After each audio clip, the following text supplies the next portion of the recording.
Welcome. We're glad you're here. Our show is all about the top lessons learned from the week's cyber stories. We'll talk about some breaches too and all the hot stuff that's going on out there. Superfan, CNC Music Factory superfan. You like that, Forrest? Wow, that's a throwback, yeah. He's going to make you sweat till you bleed on the cyber stories for the week with your color commentary. And I'm Heff. I'm your Chris Farley impersonator. And of course, if you like and subscribe, I will whip out that Chris Farley impersonation once we hit 5,000 subscribers. We're from SecurityMetrics. We're trying to help small to large businesses with access to high quality, simple, affordable tools for security, compliance, and of course, network security and stopping all the bad guys. So check it out. This week, our top stories. We're going to talk about Kaseya. An update on Kaseya. It's the monsoon season, Forrest. Patch Tuesday monsoon. Oh, yeah. Talk about a flood. Oh, and naughty Facebook apps. We've got to talk about them. And REvil shut down. Stay tuned.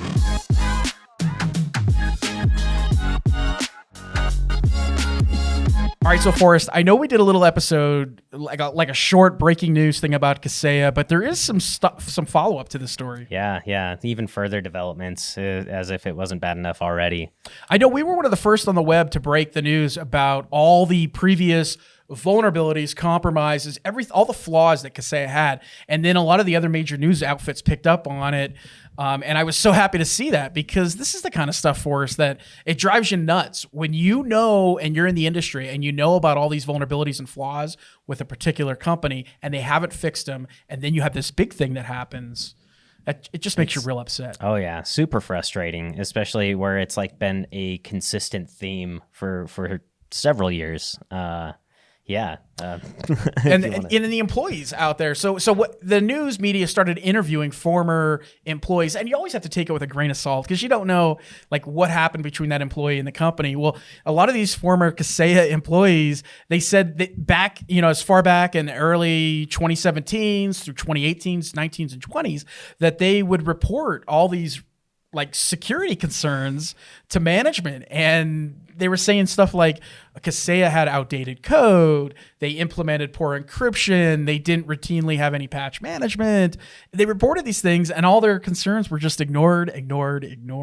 Just a laundry list of everything not to do. My gosh. And then this is what got me, Forrest. Krebs on Security, a great security researcher, he basically said, did you guys know that Kaseya left their customer portal? They're vulnerable to a 2015 flaw.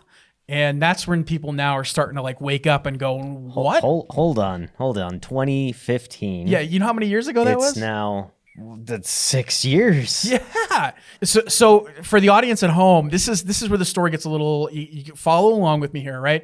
So there's a CVE. It's 2021-30116. It's a security flaw that basically was behind the KSA 0-day vulnerability. That got assigned a number back in April 2nd of 2021. Kaseya was notified, and they had essentially 3 months to fix it before it got exploited in the wild. Yeah. The lead time on issuing a patch for that is not the best. But then again, I guess that's better than 6 years. Well, drum roll, please, Forrest. Also, this is so back July 3rd. Now we have Mandiant, which is a cybersecurity company. They notified Kaseya that their billing and customer website was vulnerable to CVE 2015-2862. So there's that 6 years ago. It's a directory transversal vulnerability, all impacting Kaseya's customer website, their portal website. Which is nutty. Like directory traversal should be something that any decent WAF will catch. Like that to me is just like, and the fact that it was a 6-year-old CVE, like so much fail here. Like my empathy for them has quickly diminished in the last week. I did want to try and give them some benefit of the doubt where it was like, okay, they had this reported to them, they sat on it for 3 months. Yeah. And then the whole thing keeps unraveling further and further. Hey, Forrest, Can you say class action lawsuit? That's a very distinct possibility, Oh, and yeah. I would not want to be part of their organization at this point in time. Bow. Oh, yeah. I'm telling you, Forrest, this is going to blow up in Kaseya's face, just like SolarWinds is going to blow up. I mean, all these companies, they're not doing their due diligence, guys. No. And that's what should get you upset. You know, here you are, a business, and you hire a managed service provider. And, you know, sometimes vulnerabilities do happen, flaws do happen, exploits do happen. But the bottom line is they knew about it and they choose to not fix it. And that's where the danger lies. It gives all the managed service providers out there a bad name. And it's a consistent theme that we're seeing time and time again between the SolarWinds MSP. We see it with Excellion. We're seeing it with Kaseya. And it's been like this all year. It's got to stop at some point. So...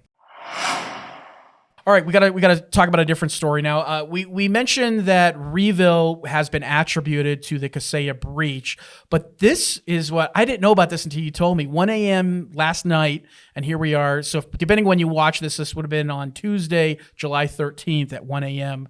roughly overnight. REvil's websites mysteriously went offline. Yeah.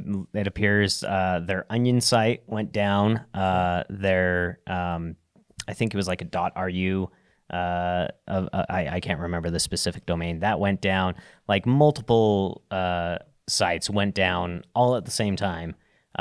Makes it very suspicious. You know, some people were like, "Oh, it could just be an outage." You know, Onion sites are flaky, and it's like, no, this is happening on multiple fronts. Yeah. I heard, and everything that I'm understanding about it, it's the Russian government potentially subpoena the REvil folks, anyone that's running any sort of their environment infrastructure, that's who's going to be targeted by this. So they took everything offline. Yeah. A lot of people are trying to attribute it to the meeting that took place with Biden and Putin. You know, there's not really any hard evidence for that, but it does seem very likely.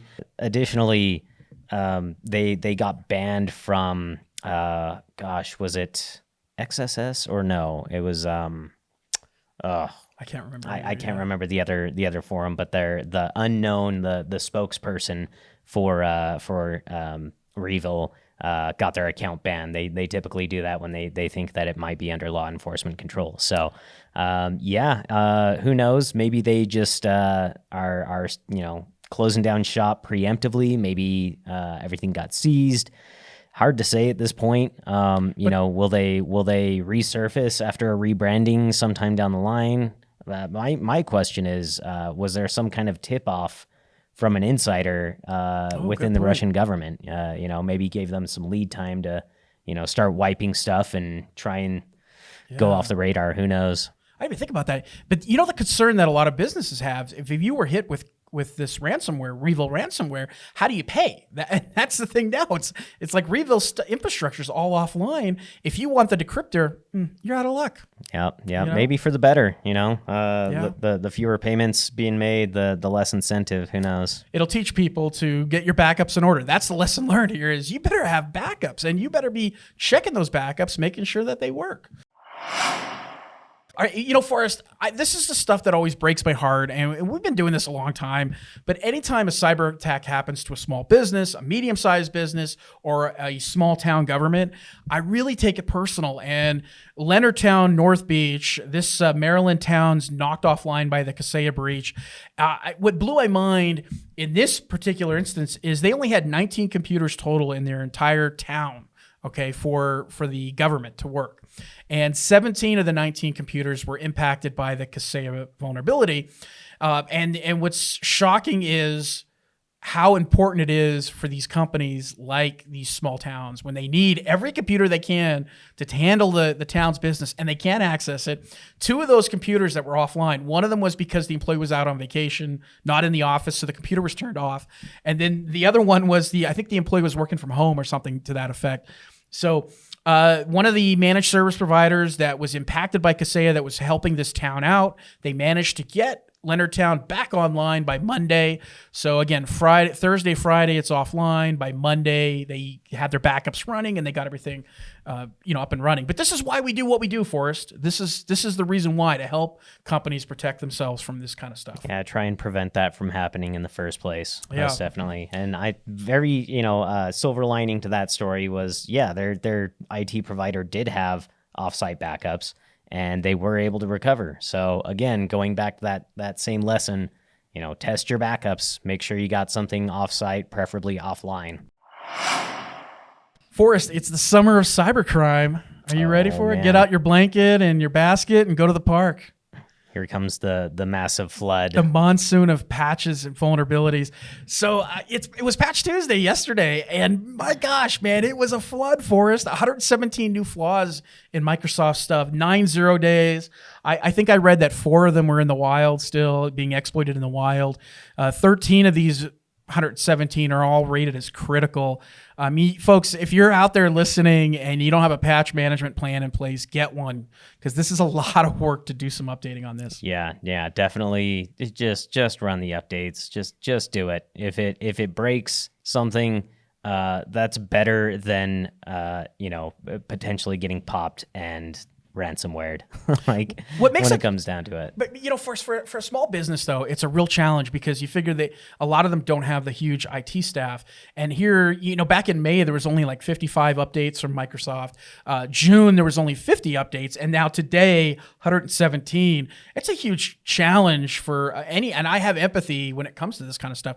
But there's a lot of tools out there that they can use to automate patch management to try to get around the amount of work that's involved in this. Yeah, definitely. I mean, in my view, it's a lot easier to point your finger at Microsoft if something goes wrong with an update than it is to not update and then get compromised. That's there's no one to blame but your staff at that point, and nobody wants to be in that situation. And Forrest, though, it's not just the Microsoft stuff that has to be updated. There's all these other vendors out there. So Adobe came out with 19 vulnerabilities that are listed. I think all of them are critical, in fact. So if you have Adobe Acrobat in your environment, you're using Adobe Reader, Illustrator, Premiere, any of those types of tools, InDesign, you got to get those patches done on there too. So it's a huge monumental task. There's no doubt. Let's talk about Microsoft. Forrest, they're back in the news. Yeah. This print nightmare thing. Can you kind of explain for the audience what's going on here? Yeah. So there were some vulnerabilities found in the print spooler service, and they had issued a patch out of band. So normally, they patch Tuesday. They felt that this one was critical enough that they issued a patch, out of that normal cycle, except the patch didn't fully fix it. What? Yeah. When does that ever happen? Kind of. No, don't say it's true. Some egg in the face. I think it patched most of the attack surface, but it was still vulnerable to local privilege escalation. Okay. So yeah, they were able to mitigate some of the damage, but there was still some issues with it. My biggest hang up with this whole thing is, why is the print spooler service something that's by default? I'm very much of the opinion that your permissions models and what software you have running, this stuff shouldn't be active unless it's requested by software that then requires administrative privileges to enable, or requested directly by the administrators as part of like a group policy or something like. And that's the challenge, I guess. There's a huge CISA advisory that came out about this. And the one thing that they kept Forrest repeating over and over again is configuration management. So for those of you that are out in the audience here, the lesson learned really is about configurations and making sure that you do what you need from a security perspective to maintain the business. But overburdening the business with configurations that are unnecessary can get you into trouble as well. So We got to talk about Google, got to talk about Facebook, these downloads. 5.8 million people downloaded from the Google Play Store these apps. And some of these apps have been identified by researchers as being able to steal your Facebook information. And what a lot of them do, these apps, they do overlays. So you'll get this screen and I'll say, hey, connect it to your Facebook account. And it's not a real Facebook account screen that they're connecting you to. It's basically an overlay. I don't even know how else to describe it. It's essentially just phishing for your Facebook credentials. Yeah. I mean, it's oh man. So here are the 9 apps. We'll put it up in an image on the screen here. Locket Master, InWell Fitness, Pip Photo. There's a couple other apps too. Processing Photo, App Lock Keep, Rubbish Cleaner, Horoscope Daily, Horoscope Pi, and App Lock Manager. So if you or your friends or your family are using any of these apps, get them off your phone as quickly as you possibly can. We'll include the links as well in the notes that you can follow along and hear more about this information, because there's another story that's making the news right now, and that's about Facebook, the Messenger app, Forrest. And I know you're not a fan of Messenger app. No, not at all. You like Signal, and oh yeah, and I'm a WhatsApp kind of guy. I got a lot of friends internationally, and that's what we use. Yeah, I mean WhatsApp's still owned by Facebook. Come on, give me a break it's here, man. It's hard to get out of the ecosystem for sure. It is. I definitely recommend Signal, Element if you're not a fan of phone numbers. I mean, there's others as well. Wicker, Wire. I mean. Yeah. And that's the challenge here with Facebook and their Messenger app is, and they've come out and said this multiple times, that all your data that flows through Facebook Messenger app flows through our servers. So we have the ability to look at your conversations. And they're doing it, they do it under the guise of trying to protect the platform, the integrity of their rules. And they've thrown out, Mark Zuckerberg, he was on an interview once for us, and he said, the Myanmar was going over the riots in Myanmar, we were able to stop it. I mean, it was just some crazy stuff that he threw out there. But the bottom line is Messenger has no encryption on it. And the challenge that Facebook's trying to do is put end-to-end encryption for both a privacy and content perspective. It puts that stuff at risk. Yeah. It's, I mean, there's constant anti-encryption arguments always being made, and it generally boils down to one of the, I don't know if you've heard this term before, the 4 horsemen of the info apocalypse or infocalypse. I can't remember, but it's the 4 are terrorists, drug dealers, pedophiles, and money launderers. And it's always one of these that are going to be leveraged in an attempt to stifle encryption. That's old cypherpunk. That's the concern from the privacy perspective, is law enforcement saying a lot of minors are using Facebook Messenger. And the concern is if adults have nefarious purposes and they want to get in and try to befriend a minor using Facebook Messenger, they can do that right now because of the lack of encryption. And the privacy experts are saying, but if you introduce encryption, does this make it much more harder to identify threat actors that would be going after a child, for example? So there's a lot of privacy concerns here for us. And we don't have all the answers, obviously, but it's an interesting story to follow. And it's one of those things, if you truly do care about your privacy and what content you put out there, you may want to look at other apps. So we also have to talk about this disabling. So what hackers are doing, guys, this is phenomenal to me.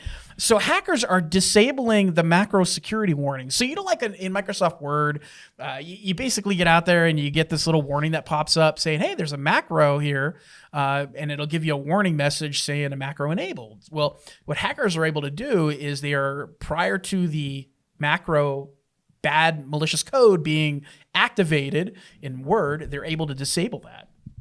Yeah. Ultimately, I mean, it just comes down to, don't open files from an untrusted source. Right. I mean, it's hard to boil that down. I mean, this essentially is just some added sophistication to your typical phishing, right? It is. Yeah. I mean, it does remove the one barrier where it's like, hey, this thing requires macros to run that can be unsafe. Like, it does get rid of that little bit of a railguard, but I mean, even closer to the source, if you get some random docx, XLSX, like don't click on open. it. Do not. Yeah. And that's a good perspective from a lessons learned perspective, is disabling macros in your environment. You can do that in a number of ways. You can do that. What our clients like to do is they like to disable macros at the endpoint. So you install your piece of software, your endpoint software, and you have it disabled there. But there's a lot of ways to go about that. But it's one of those things that you need to be able to consider in your environment. Is if you're worried about macros being enabled, malicious macros, you got to be able to have a plan in place to stop that. So we got a lot of data breaches in the news. This is the last part of our show here. What are all the data breaches? And what's fascinating, Forrest, is how many of them. Oh my gosh. It's impossible to keep up these days. Just in the last week. Kaseya and everything else. Yeah, it's trying to swim upstream, in a massive river. It's just nigh impossible. I mean, you gotta do this all day, every day. To be able to keep up with it. So a lot of the breaches that I'm seeing in the last week, beyond the Kaseya stuff and the REvil ransomware, all that ransomware is always going to be there. I'm seeing a lot more shopping cart type of attacks. And I know that's an area that we've talked about here at SecurityMetrics. We've got an amazing shopping cart monitor inspect tool that is actually able to look for things like Mage Cart and stop that stuff. And what you'll see is if you subscribe to our Threat Intelligence Digest, what we do every week is we capture all of the breaches that happen in the news, and then we share the links for all the news. And it's not just the breaches that happen. We try to capture a lot of the privacy news that's out there. We try to capture the flaws, the vulnerabilities. We try to always show you everything that needs patching, all in a short email with just the links and the links only. Yeah, so it's everything that we can't cram into the showtime here. Yeah, I mean, we only got 30 minutes to talk about breaches and news. We can't fit it all in. So please consider subscribing to this email. It's actually it's curated by both Forrest and I. We get together, get all these links, hundreds and hundreds of stories every week. We try to highlight the most important stuff, and you're welcome to subscribe. It's called the SecurityMetrics Threat Intelligence Digest, and it's a weekly email, and we encourage you to subscribe. So, all right. So a couple more things to go over here. Mint Mobile, and I know a lot of people that love Mint Mobile, and this threat actor back in June, he actually was able to get the phone numbers for a small number of Mint Mobile subscribers. Port the phone numbers. Yeah, it was, I remember, so I use Mint, and I remember reading on the subreddit, a bunch of people were talking about having lost service randomly during the day, and then a few hours later they got it back, and all of a sudden all the services that they were using, SMS two-factor authentication, were now compromised. So wow. It some pretty brutal stuff. And the problem here is there's no security by default with their service to prevent any kind of SIM swap number porting. Like it's I actually had to contact them when I first got set up and configured a PIN that would be required to prevent any kind of number porting out. But again, it's not the default. Yeah. And additionally, like text-based two-factor auth should, in my opinion, shouldn't even be considered two-factor authentication. It is far too susceptible to social engineering. Yep. All it takes is somebody walking into a mobile phone store or hitting up their chat support until they get somebody that lets them through. So yeah, if you can, wherever possible, use a software time-based one-time password, TOTP, or if preferable, hardware token like a YubiKey or something along those lines. So just unfortunate to see that happen, but I'm glad that I took the precautions that I did from the outset to prevent that. Yeah, definitely make sure you can lock down your cell phone provider just to try and nip this in the bud. Is it true that Ryan Reynolds was behind this breach? 100%. No, I'm just kidding, folks. So he is part owner of this company. He actually did investment in the company. That's why you see him in commercials. I like the Mint Mobile commercials. Yeah. Couple more things to talk about. Insurance giant CNA warning its customers about a major data breach. And Forrest, this is one of the things. Oh my gosh, this one. You read the release. Read the press release. Oh my gosh. Okay. Okay.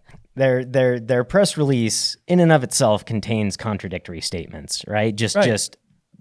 I mean, let's not sugarcoat it, out and out lies. Like, so they say that customer data was copied, but then in the next sentence, they say there was no indication that the data was viewed, retained, or shared. And it's like, what is somebody doing with data that they're copying? Like, are you? So they then in the press release, Forrest, they said, we have no reason to suspect your information will be shared or misused or anything like that. I'm just waiting, like I'm just counting. I have a timer in my office that's counting down to the dark web till CNA's customer information is posted on the dark web. It's such wrong. I can't believe they should be embarrassed. Like who approved this PR message? Like I honestly, in my opinion, it's complete BS. Yeah. And I really do hope that they get smacked down by regulators, because you can't be doing this kind of crap, like giving false assurances where they can't, like you can't make those kind of guarantees that it's like, oh. No. But Forrest, the other thing that's contradictory is the amount of the attack surface itself. They're saying 75,000 customers were impacted, but what they said is attackers were able to encrypt 15,000 devices. Folks at home, do you know how big of an attack surface that is? That's the amount of data that could be gleaned from 15,000 devices of their employees across CNA's network. And Forrest, they said that the bad guys were able to encrypt employees who were working from home, who were logged in through their VPN, which means multiple points of failure in their infrastructure happened here. Yeah. Folks, this is huge. It's being attributed to Phoenix Locker ransomware, which is developed by the Russian REvil group. We also know that Evil Corp. Evil Corp. Thank you. Oh my gosh, I get them all mixed up here. It's just, too many names to remember. Yeah, thank you. And this happened back in March of 2021. We're just now hearing about it, which is even worse too. And then you're talking about all the information, socials, PII, all that stuff. Yeah, so. And I mean, if they're ransoming that many machines, like, I mean, we've been seeing ransomware 2.0 for well over a year now. Like, and that's what this is, ransomware 2.0. Yeah, they're stealing that information. You're not getting. I mean, 15,000 machines is like, holy crap. Yeah, it's a lot. So Forrest, Russian hackers are trying to brute force hundreds and hundreds of networks. This is a pretty interesting story. I always enjoy reading about brute force campaigns because of the amount of just work involved in doing a brute force campaign. It always kind of blows my mind. So Fancy Bear, who it's being attributed to. Yep. Yeah, it's more password spraying, more, just spray and pray, see what they can hit, I mean, leveraging those various data dumps. And it's the reason you see these things pop up so frequently is because they're really easy to execute. I mean, if you can manipulate text, you can basically launch one of these. So, but I never understand the why behind it. I mean, I get it. I understand guessing of usernames and passwords, but it just seems like just the randomness of all of brute force campaigns. I feel like there's a lot more work involved in that when it'd be so much easier just to do more specific targeting of your target, taking more time to try to go after who you want. I mean, it's a pure numbers game at that point. Right, I mean, if you've got millions of entries in a database, I mean, you're going to hit something. Yeah, at some point, you just make that many shots on goal, something is going to land. It's like fishing sometimes in the ocean. Like I really want to catch a marlin. I'm going to go out and specifically go after catching marlin. But these guys, they're just throwing giant nets into the ocean, just trying to collect what they can. Yep. So key takeaways, password manager, always use a strong single-use password, multi-factor auth wherever possible, and if you can, set up unique usernames for each service that you use. And I would add in there too, folks, is never reuse the same login password that you have for your home and at work. So if you're using your Netflix password for your work password, don't do that kind of stuff. Stop. Right? Yeah, please. All right, Forrest, I know you're a huge CNC Music Factory fan, so this is the segment of the show we call Things That Make You Go, all right? And I know you love talking about the FBI and these honeypots. Can you believe? I love talking about the FBI. Okay, that's this stuff, these honeypot phones, man. You like talking about honeypots. I mean, you're a honeypot kind of guy. I definitely like to don the tinfoil hat every now and again. Yeah. So recently, the FBI set up a honeypot operation where they were selling encrypted super secure phones as a means of trying to target bad guys. The underbelly of organized crime. There's a lot of echoes of previous attacks on these super secure secretive services. I mean, you've got like EncroChat, you have Phantom Secure, there was Sky ECC, and all of them are doing these encryption and trying to roll their own operating systems. They got popped. Instead, FBI in typical fashion decided they were going to go ahead and start selling their own phones directly. Brilliant, Forrest. I mean, above all, my opinion is be aware of anyone trying to profit off of super secured, secretive devices. In my opinion, if it isn't open, you can't trust it. And even if it is open, evaluate their threat modeling. I don't know. So can you imagine this though? I mean, you're going online on eBay or wherever, and you're trying to buy a phone, and you end up getting one of these fake encrypted Honeypot phones. And we should probably tell the audience what a honeypot is. Have you ever heard of a honeypot before? Forrest, you want to try to explain it in a nutshell? It is a way of ensnaring someone in your network. So you're going to basically, for example, create a fake network, and then you lure the threat actor into your network, into your honeypot, and then you're going to be able to observe their behavior, observe their movements, their tactics, their travel paths in your network, and then it gives you more insight and intelligence into what the bad guy's doing. Yeah. Set up a very juicy target and just wait for him to bite. Yeah. Well, folks, that's our show. We hope you had a good time. I know we did. We always have a good time talking about this stuff. And, leave your comments. We'd like to hear what you think. What do you think about these FBI honeypot phones? What do you think about Kaseya and these vulnerabilities going all the way back to 2015? How dare they, right? The CNA garbage. I mean, yeah. Yeah. I hope somebody out there is as frustrated as I am over that. I don't know. Anyway. On behalf of myself and an upset Forrest, we're going to get him some tea and get him a massage or something, calm him down, bring him down off the lift. We're thankful that you joined us, folks, and have a great rest of your week. Take care.